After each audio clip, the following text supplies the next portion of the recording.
여호와께서 아브라함에게 이르시되 너는 너의 고향과 친척과 아버지의 집을 떠나 내가 네게 보여줄 땅으로 가라. 내가 큰 민족을 이루고 내 복을 주어 내 이름을 찬미하게 하시니 그들로 복을 주리라. 너를 축복하는 자에게는 내가 복을 내리고 너를 저주하는 자에게는 내가 저주하리니 땅의 모든 족속이 너로 말미암아 복을 얻을 것이라 하신지라. 이에 아브라함이 여호와의 말씀을 따랐고 롯도 그와 함께 갔으며 아브라함이 하나님을 떠날 때 75세였더라. 창세기 말씀을 1부와 2부로 나눈다고 한다면 우리가 지난주까지 읽었던 11장이 이제 1부가 끝나는 시점이고 오늘 이제 읽은 12장부터 이제 2부가 시작됩니다. 1부와 2부의 차이점이 무엇이냐면 1부에서는 하나님께서 세상을 창조하시거나 아니면 홍수로 심판하시는 것과 같이 인류의 큰 역사를 결정지을 그런 큰 능력으로 하나님께서 광범위한 영역에 역사하셨다고 한다면 이제 12장부터는 하나님께서 이 아브라함이라고 하는 한 개인의 가정을 통해서 역사하시고 그를 통해서 약속을 이루어 가심으로 큰 민족을 하나님이 이제 만들어 가시죠. 그렇게 함으로 타락 이전의 세상으로 회복하시려는 하나님의 구원 역사가 이 아브라함이라고 하는 한 가정에 집중해서 이제 이루어지고 있다는 것이 1부와 2부의 차이점입니다. 오늘 우리가 읽은 12장 1절에서 하나님께서 아브라함에게 너는 고향과 친척과 아버지의 집을 떠나서 내가 너에게 보여줄 땅으로 가라 라고 말씀을 하십니다. 우리가 지난 시간에 이 말씀은 이 하란에서 주어진 것이 아니라 갈대아 우르에서 먼저 주어졌다라고 살펴봤죠. 갈대아 우르에서 아브라함이 이 말을 듣고 아브라함 자기 아버지 데라와 그리고 또 자기 아내 사레 그리고 조카 롯과 함께 갈대아 우르에서 가나안으로 가는 도중에 하란에 잠깐 머무르게 됩니다. 근데 어떤 일인지 하란에서 오래 거류를 하게 되죠. 그리고 아버지 데라가 거기에서 나오려고 하지 않습니다. 바로 그때 즉 하란에 있을 때 하나님께서 다시 아브라함에게 나타나셔서 12장 1절에 있는 이 명령을 그에게 주신 것이죠. 그리고 아브라함은 이 명령에 순종을 합니다. 그래서 아브라함이 나이 75세 아직 그 아버지 데라가 살아있을 때 하나님의 말씀과 같이 아버지의 집을 떠나 약속의 땅 가나안을 향하여서 몸을 일으키게 되죠. 근데 아브라함이 이렇게 하나님 말씀에 순종했던 이유는 그가 믿음이 좋았거나 아니면 하나님을 원래 섬기던 사람이었기 때문이 아니라 하나님께서 여기에서 그에게 제시하신 약속이 있었기 때문입니다. 2절 이하에 그 약속의 내용들이 나오는데요. 하나님께서 아브라함에게 약속하신 내용은 크게 4가지로 정리를 할 수 있습니다. 첫 번째로 너를 통하여서 큰 민족을 이루겠다라는 것이죠.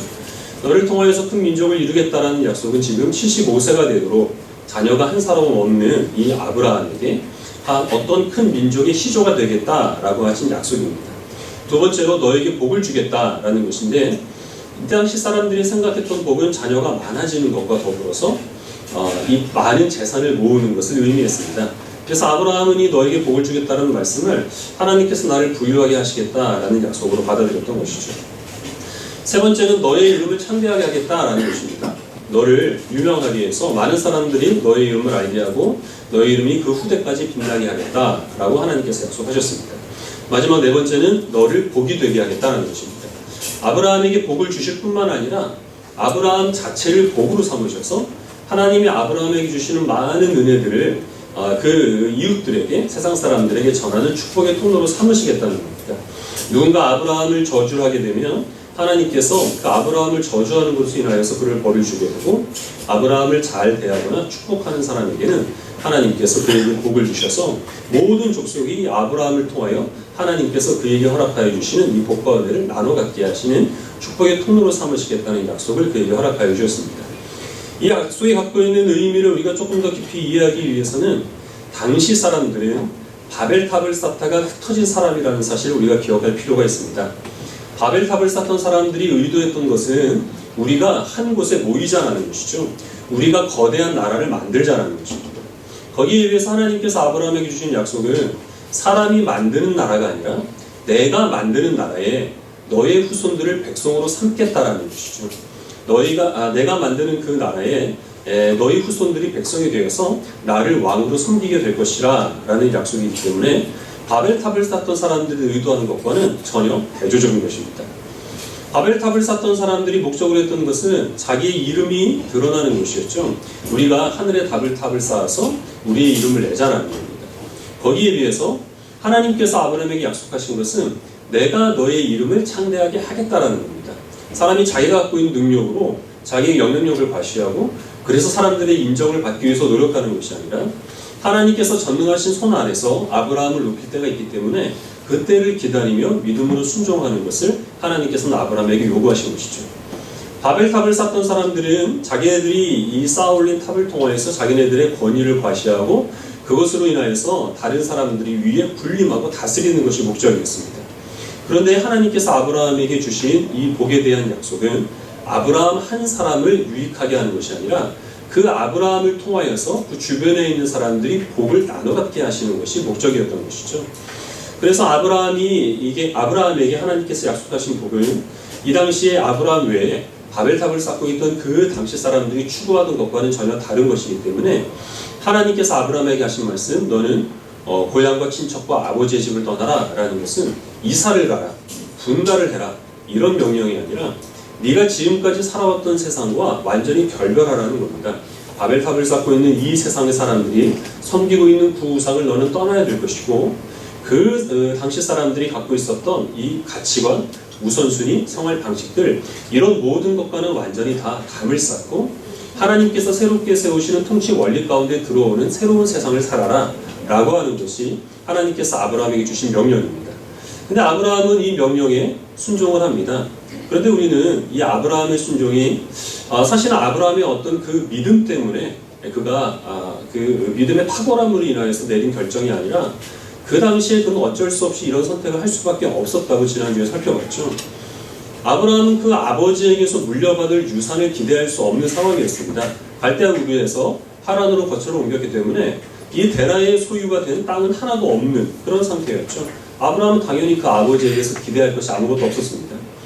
이 당시 사람들은 자녀가 없이 죽는 것을 몹시 수치스러운 일로 여겼기 때문에 내가 너로 큰 민족을 이루게 하겠다라고 하신 이 하나님의 약속은 아브라함에게 있어서는 거부할 수 없는 좋은 제안이었던 겁니다. 그러나 이 아브라함의 그 결정이 믿음으로 인한 행위라는 사실을 성경은 증거하고 있다는 사실을 우리는 기억을 해야 합니다. 우리 히브리서 11장 말씀을 같이 보겠습니다. 히브리서 11장 8절부터 10절까지 말씀을 같이 읽겠습니다. 신약 365페이지입니다. 히브리서 11장 8절부터 10절입니다. 좀 이따 성찬식 할 때 이 부분을 우리 같이 교독을 할 거니까요. 책갈피 같은 거 있으면 피워놓으시면 좋을 것 같아요.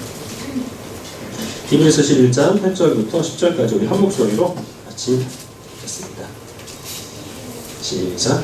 믿음으로 아브라함은 부르심을 받았을 때에 순종하여 장래의 유업으로 받을 땅에 나아갈새 갈 바를 알지 못하고 나아갔으며 믿음으로 그가 이방의 땅에 있는 것 같이 약속의 땅에 거류하여 동일한 약속을 유업으로 함께 받은 이삭 및 야곱과 더불어 장막에 거하였으니 이는 그가 하나님이 계획하시고 지으실 터가 있는 성을 받았습니다.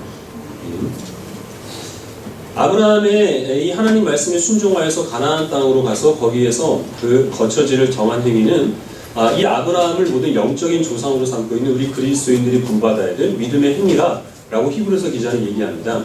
근데 그 이유가 무엇이냐 하면 간단히 말씀드려서 아브라함은 멀리 봤기 때문입니다. 아직 그가 보지 못한 것, 아직 그가 어떤 실체로 확인하지 못한 것들을 마치 자기 눈으로 보는 것처럼 그렇게 소망하고 바랬던 것, 그것이 바로 아브라함이 갖고 있었던 우리 모든 믿는 그리스도인들에게 모범이 될 만한 믿음의 행위라는 것이죠. 하나님께서 아브라함에게 내가 너로 큰 민족을 이루게 하겠다라고 약속을 하셨는데 이 약속이 아브라함이 살아있는 동안에 이루어질 수 있을까요? 그럴 수는 없는 거죠.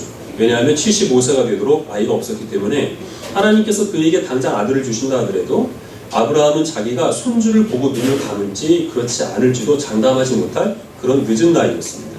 그러나 아브라함은 자기가 죽은 이후에도 영원하신 하나님께서 나의 후손들을 바다의 모래같이 많게 하시겠다는 약속을 반드시 이루실 것을 소망하는 가운데 가나안 땅으로 옮겼기 때문에 그것이 바로 믿음이라고 하는 것이죠. 하나님께서 아브라함을 복의 근원으로 삼겠다라고 말씀하셨는데 이것 또한 단시간에 이루어질 일은 아닙니다. 그리고 아브라함을 통하여서 하나님의 은혜를 나눠 받게 될 사람들이 일일이 다 아브라함을 찾아와서 살해를 하는 것도 아니죠. 그럼에도 불구하고 이 아브라함은 자기가 알지 못하는 곳에서 나를 통하여 하나님의 은혜를 누릴 그 사랑을 바라는 소망 가운데서 하나님 말씀에 순종하는 것, 이것이 바로 믿음의 행위라는 겁니다. 히브리서 11장은 믿음장인데 이 믿음장에 거론된 모든 사람들이 다 동일한 믿음을 갖고 있습니다. 아직 보지 못하는 것을 마치 보는 것처럼 바라고 소망하는, 그것을 하나님께서는 믿음으로 우리들에게 말씀하신 것이죠. 그리고 그런 믿음 가운데서 하나님 말씀에 순종했기 때문에 아브라함은 바로 이 복의 근원이요 축복의 통로로서 잘 준비가 될 수 있었던 것입니다. 여러분들은 예수님을 믿는 이유가 무엇인가요? 제가 예수님을 믿는 이유는 행복하게 살기 위해서입니다. 제가 목회를 하는 이유도 행복하게 되기 위해서입니다. 이게 무슨 소리냐? 여러분들이 생각할 수 있겠는데 근본적으로, 그러니까 궁극적으로 우리들은 다 하나님의 영광을 위해 살아갑니다. 그러나 우리가 하나님의 영광을 위해 살아가는 것이 나에게 복이 되기 때문에 우리들은 하나님의 영광을 추구하며 살아가는 것이지, 만약에 우리가 하나님의 영광을 추구하며 살아가다가 그것이 나에게 불행으로 돌아오게 된다면 그러면 우리는 누구도 하나님의 영광을 위하여 살지 않을 겁니다. 그리고 그것은 당연한 것입니다. 왜냐하면 하나님께서 아브라함을 부르셨을 때 하나님께서는 그 아브라함을 복되게 하시기 위해서 부른 것이고, 역시 마찬가지로 동일하게 우리를 하나님께서 자녀로 불러주실 때는 우리를 행복하게 하시기 위해서 부르신 것이기 때문에 우리는 행복하게 살기 위해서 예수님을 믿고 행복하게 살기 위해서 신앙생활하는 것, 그것은 절대로 이기적인 말이거나 이상한 말이 아닙니다. 세상 사람들도 마찬가지죠. 중요한 것이 무엇이냐면 우리가 추구하는 행복과 세상 사람들이 추구하는 행복이 비슷하게 보이지만 다르다는 것을 우리가 이해하면서 그러면서 행복을 추구하는 게 중요합니다. 세상 사람들이 추구하는 행복은 여전히 세상 사람들은 지금도 바벨탑을 쌓아 올리기 때문에 그들은 자기네들이 세운 그 목적을 이루어야만 행복을 느낍니다. 그리고 사람들이 세우는 그 행복이라고 하는 것은 단시간에 이루어지는 것들입니다. 기껏해야 죽기 전에 이루어지는 것들이죠. 왜냐하면 사람은 멀리 보지 못하기 때문입니다. 그래서 우리들은 이 아브라함을 통해서 하나님께서 이루고자 하시는 것보다 세상 사람들이 이루고자 하는 그 목적이 훨씬 더 금방 이루어지게 되지만, 그러나 이 유통기한이 짧다는 것을 이해를 할 수 있습니다. 금방 이루어지는 것이기 때문에 거기에 수반되는 만족감은 작아질 수밖에 없죠. 그 기간이 짧을 수밖에 없습니다. 그리고 사람들은 저마다 본질적으로 경쟁적인 그런 성격을 갖고 저마다 자기의 행복을 추구하기 때문에 내가 무엇을 갖고 있는가, 내가 무엇을 누리고 있는가, 이것은 크게 중요하지 않습니다. 내 주변에 있는 사람들보다 내가 얼마나 더 많이 누리고 있는가 하는 것이 나의 행복을 결정하는 가장 중요한 요인이 되죠. 학교에서 아이가 95점 시험을 맞아왔습니다. 중간고사를 봐서. 기쁘죠. 근데 알고 보니까 다른 애들은 다 100점이에요. 그러면 갑자기 기분이 상합니다. 여러분들이 값비싼 명품 옷이나 아니면 좋은 장신구들을 사서 혹시나 그것이 상할까봐 냉장고에 보관하시는 분들은 많죠. 하고 나가야 됩니다. 사람들이 그것을 봐줘야, 그래야 내가 비싼 돈을 주고 그것을 구입한 의미가 살아나게 되는 것이죠. 그렇기 때문에 사람들은 저마다 그 행복을 누리지만, 그리고 또 분명히 목적이 눈앞에 들어오기 때문에 그것을 위해서 열심히 살아가지만, 그것을 이루었을 그 당시만 우리들은 행복하고 그 다음 행복을 이루기까지는 자기 스스로 불행하다라고 그렇게 느낄 수밖에 없는 것이 세상 사람들이 추구하는 행복입니다. 그에 비해서 우리 그리스도인들이 추구하는 행복은 멀리 봐야 되는 것이기 때문에, 하나님께서 우리들에게 주신 것이기 때문에 뚜렷하지 않을 때가 많이 있습니다. 그래서 우리들은 내가 원하는 것, 내가 소원하는 것들을 내가 과연 이루고 있는가 하는 것들에 대해서 확신할 수 없는 그런 시대를 살아가지만, 그럼에도 불구하고 우리들이 추구하는 그 행복은 경쟁적이지 않습니다. 우리가 살아가는 세상은 급변하고 있고 우리들은 나이를 먹습니다. 그래서 우리들은 항상 사람들보다 앞서 있거나 사람들 위에 있을 수가 없습니다. 그렇지만 우리가 누리는 그 행복이 하나님 안에서 주어지는 것이기 때문에, 그리고 그 하나님은 영원토록 변치 않으시는 분이기 때문에 하나님 안에서 우리가 그리스도인으로서 누리는 행복은 결코 이 세상이 변하거나 우리가 늙어간다고 해도 그 누구도 빼앗아 갈 수 없는 영원한 것이라는 사실을 우리는 확신할 수가 있는 것이죠. 또한 하나님께서 우리를 행복하게 하시는 이유는 나만 좋게 살기 위해서가 아니죠. 우리들은 복의 근원입니다. 우리로 말미암아서 우리 주변에 있는 사람들을 유익하게 하시기 위해서 하나님께서 나에게 복을 주는 것이기 때문에 우리는 그 행복을 추구하다가 때로는 세상에서 손해를 볼 수 있습니다. 피해를 입을 수 있습니다.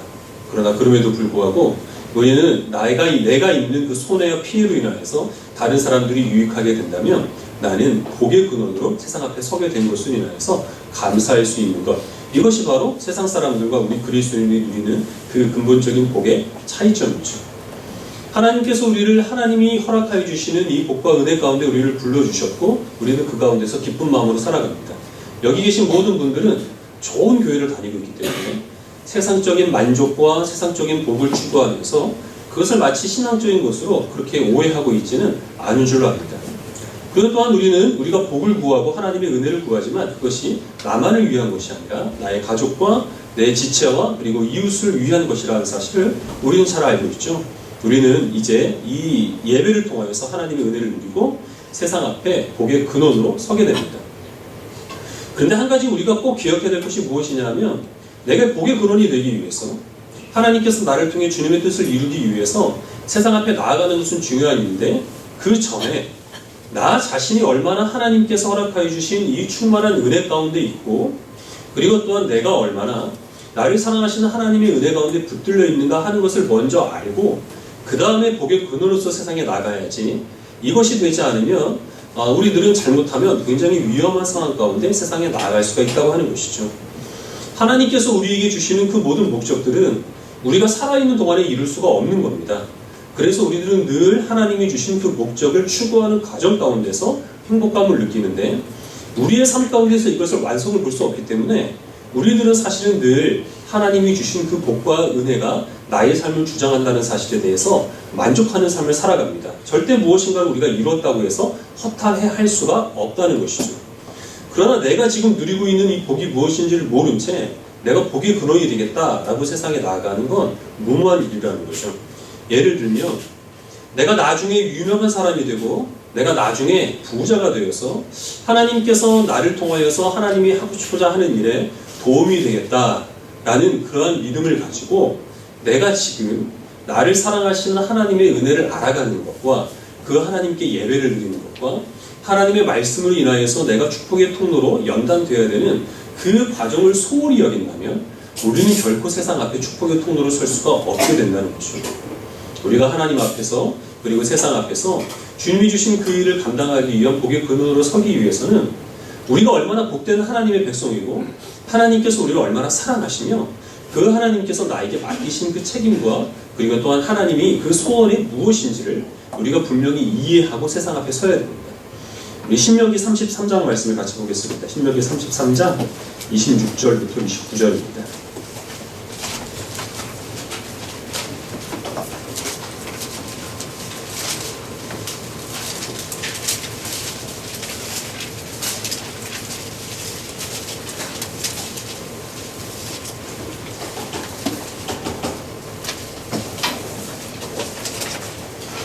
신명기 33장 26절 제가 먼저 읽고 마지막 29절까지 한 절씩 읽어보겠습니다. 여수르니여 하나님 같은 이가 없도다. 그가 너를 도우시려고 하늘을 타고 궁창에서 위엄을 나타내시는도다. 영원하신 하나님의 여호와시니 그 영원하신 하리하야겠다. 이스라엘이 안전히 거하며 야곱의 샘은 곡식과 새 포도주의 땅에 홀로 있나니 곧 그의 하늘이 이슬이 내리는 곳이로다. 이스라엘이여 너는 행복한 사람이로다. 여호와의 구원을 너같이 얻은 백성이 누구냐. 그는 너를 돕는 방패시요 내 영광의 칼이시로다. 내 대적이 내게 복종하리니 내가 그들의 높은 곳을 밟으리로다. 하나님께서 창세기 12장에서 아브라함에게 하신 그 약속을 몇 세대 만에 이루셔서 이스라엘이라고 하는 큰 민족을 하나님께서 만들어 주셨습니다. 근데 그 민족은 애굽에서 종살이하는 신세로 전락을 하게 되죠. 그러나 하나님께서는 다시 아브라함에게 하신 그 약속을 기억하셔서 이 이스라엘 백성을 가나안 땅으로 인도하시기 위해 이스라엘의 목자로 모세를 세우십니다. 그리고 모세를 통하여 이스라엘 백성들을 광야로 이끌어내시고 이제는 광야 40년의 세월을 마친 후에 약속의 땅 가나안 땅 입구까지 도달했습니다. 이제 요단강만 건너가게 되면 이스라엘 백성들은 하나님의 약속에 따라 적과 꿀이 흐르는 땅 가나안 땅에서 복과 은혜를 누리게 될 겁니다. 신명의 말씀은 이 가나안 땅을 눈앞에 둔 이스라엘 백성들에게 모세가 죽기 전에 마지막으로 남긴 유언입니다. 이스라엘 백성들이 가나안 땅에 들어가게 되면 어떤 복을 누리게 될 것인지 이 모세가 다 이스라엘 백성들에게 선포를 하고 마지막 이제 우리가 읽은 이 33장에서는 한 지파씩 이 모세가 축복을 합니다. 너희가 가나안 땅에 들어가면 이러한 복을 누리게 될 것이다. 근데 이제 우리가 읽은 이 마지막 26절부터 29절은 앞으로 그들이 받을 복이 아닙니다. 이스라엘 백성들이 누리게 될 행복에 대해서 말하는 것이 아니라 지금 너희가 얼마나 행복한 사람인가 라는 것을 지금 모세는 이스라엘 백성들에게 이야기를 합니다. 행복할 사람이 아니라 이미 지금 행복한 사람들이라는 거죠. 그런데 이 행복한 사람이라는 말을 듣고 있는 이스라엘 백성들은 어떤 시간을 보냈느냐 하면 40년 동안 이들은 집이 없었습니다. 그래서 늘 떠돌아다녀야 했습니다. 이들은 항상 마실 물이 모자랐고 먹을 양식이 부족했습니다. 그리고 또한 이들은 하나님과 늘 동행을 했는데 그 집에 부모님과 늘 붙어있는 그런 자녀들처럼 항상 하나님의 잔소리를 들어야만 되고 무엇 하나 잘못한 일이 있을 때마다 이들은 혹독한 벌을 받아야만 했습니다. 이 세월을 거친 후에 지금 가나안 땅에 도달했는데 모세는 너희는 앞으로 행복할 사람이 아니라 지금 이미 행복한 사람이라는 거죠. 그 이유가 무엇이겠습니까? 이들이 하나님께 붙들려 있었기 때문입니다. 규모 없이 살아가는 이방인과는 달리 하나님의 그 말씀에 다스림을 받아서 그 말씀에 어긋날 때마다 벌을 받았기 때문에 그들은 행복한 사람이라는 거죠.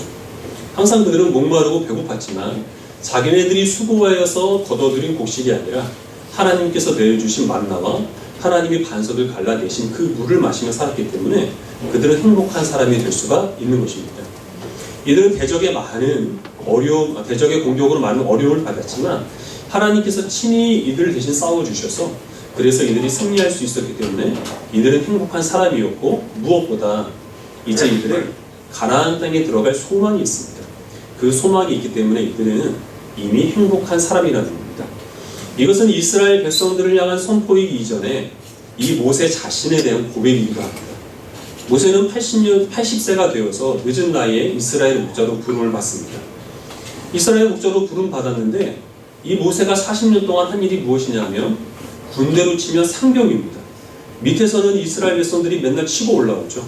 툭하면 우리가 모세를 죽이고 다른 지도자를 세워서 애굽으로 돌아가자 이런 역모를 꾸미고 있고 이스라엘 백성들이 뭐 하나 잘못하면 하나님께서 모세를 불러서 책임을 묻습니다.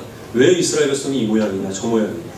그리고 이스라엘 백성들을 위해서 대신 하나님께 사정했을 때 하나님께서는 그들을 용서해주는 그런 일들을 40년 내내 겪었습니다. 그렇게 힘들게 살았는데 정작 모세는 가나안 땅에 들어가지도 못하고 그 입구에서 느보산에서 죽어야만 했습니다.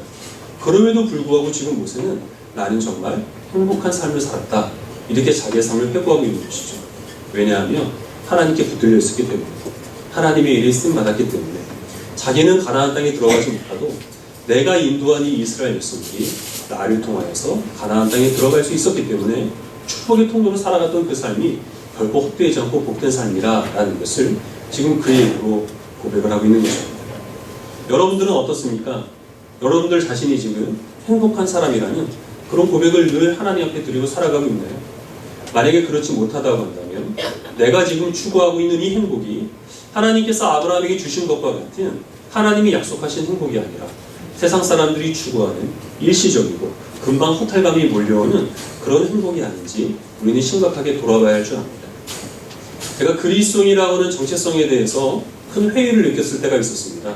청년 때였는데요. 학교에 진학하고 또 취업하는 그런 일들이 뜻대로 풀리지를 않으면서 내가 너무 어렸을 때부터 교회에 매여 살았나? 내가 너무 고지식하게 살았나? 하는 좀 그런 어떤 생각을 좀 많이 갖고 있었는데 그러다가 제가 이제 신학교에 들어가게 돼서 초등학교 동창들을 몇 분 만난 적이 있었습니다. 초등학교 동창 모임에 온 친구들은 저보다 좋은 옷을 입고 있고 그리고 또 저보다 좋은 차를 타고 온 친구들이죠. 근데 이 친구들이 하는 이야기를 들으면서 얘네들이 뭘 좋아하는지 무엇을 원하는지 뭘 싫어하는지 그런 것을 알게 됐고 그러면서 나는 정말 예수님을 믿기를 잘했다. 여러 가지 갈등들이 있었지만 한시도 교회를 떠나지 않은 것은 정말 나에게 있어서 복된 일이었다라는 그런 마음을 가지고 감사할 수가 있었습니다. 토요일에 설교 준비를 마치고 가끔 이제 늦은 시간에 걸어서 이제 집에 갈 때가 있는데요. 그때 이제 심신이 피곤하죠. 그리고 또 여러 가지 또 회한이 막 몰려옵니다. 내가 가는 이 길이 맞는 길인가 막 등등. 그런데 집으로 가는 도중에 교회 옆에 있는 먹자골목을 통과를 해야 되거든요. 토요일 저녁이니까 뭐 거기는 한참 때죠. 되도록이면 저는 거기를 빨리 지나갑니다. 혹시나 여러분들을 볼까봐. 얼마나 민망하겠어요, 서로. 근데 이제 가끔 거기에서 만취가 돼서 길거리에 누워있거나 아니면 이제 고성방가하는 그런 사람들을 봅니다. 뭐 그런 분들을 제가 혐오하거나 뭐 이렇게 한심하게 여기는 것은 분명히 아닙니다. 여러분일 수도 있기 때문에. 다만 안타까운 마음이 들죠. 왜냐하면 인생에 있어서 무거운 짐을 그것으로밖에 위로를 받을 수 없는 그들의 삶이 안타깝게 여겨지고, 그리고 또 하나는 이 사람들이 내일 무엇을 할까라고 생각을 해보면 지금 마신 그 술을 깨는데 거의 하루를 소비를 할 겁니다. 똑같이 힘든 것이지만 제가 힘든 거는 설교단에 서서 하나님께서 맡겨주신 일들이 있기 때문에 그 일을 하느라 힘든 것이죠. 사람이 내일 무엇인가 할 일이 있다라는 그것만큼 힘이 되는 것이 없고, 내가 내일 뭘 할지 모르는 그것만큼 절망되는 것은 없는 겁니다. 똑같이 힘든다고 해도 하나님께서 허락하여 주신 그 일들을 감당하느라 힘든 것은 정말 나에게 있어서 복된 일이라 라는 것을 그런 때 새삼 깨닫게 됩니다. 그것 외에도 제가 지금은 알지 못하여도 그러나 어떤 때가 되어서 나는 정말 지금 행복한 사람이라 라는 것을 느낄 만한 내 주변에 던져진 여러 가지 행복한 요소들이 있겠죠. 여러분들 삶 가운데서 역시 마찬가지인 줄 압니다. 하나님께서 우리들에게 주시는 행복은 우리의 생각을 뛰어넘는 것이어서 가끔 우리는 그 안에 파묻혀 살아가지만 내가 정말 하나님의 복과 그리고 은혜를 누리고 있다는 사실을 잊어버리고 살아갈 때가 많이 있다는 거죠. 그래서 우리는 늘 말씀과 기도 가운데서 하나님께서 우리를 얼마나 사랑하시고 하나님이 우리들에게 보여주시는 그 소망이 얼마나 방대한 것이고 그것을 우리가 감당하고 있기 때문에 나는 얼마나 복된 사람인가 라는 것들을 늘 돌아볼 필요가 있습니다. 사람이 죽기 직전에는 절대 농담을 하지 않는다고 하죠.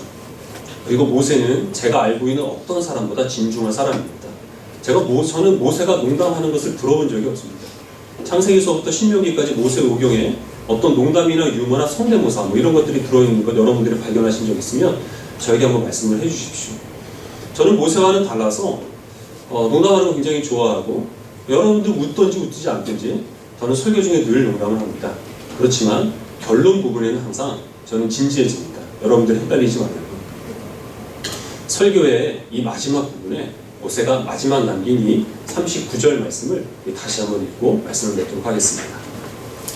29절이죠. 39절에 한번 농담이었습니다.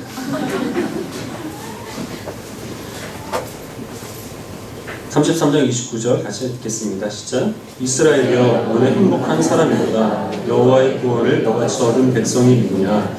그는 너를 돕는 방패시오 내 영광의 가리시로다. 내 대적이 내게 복종하리니 내가 그들의 높은 곳을 알리리로다.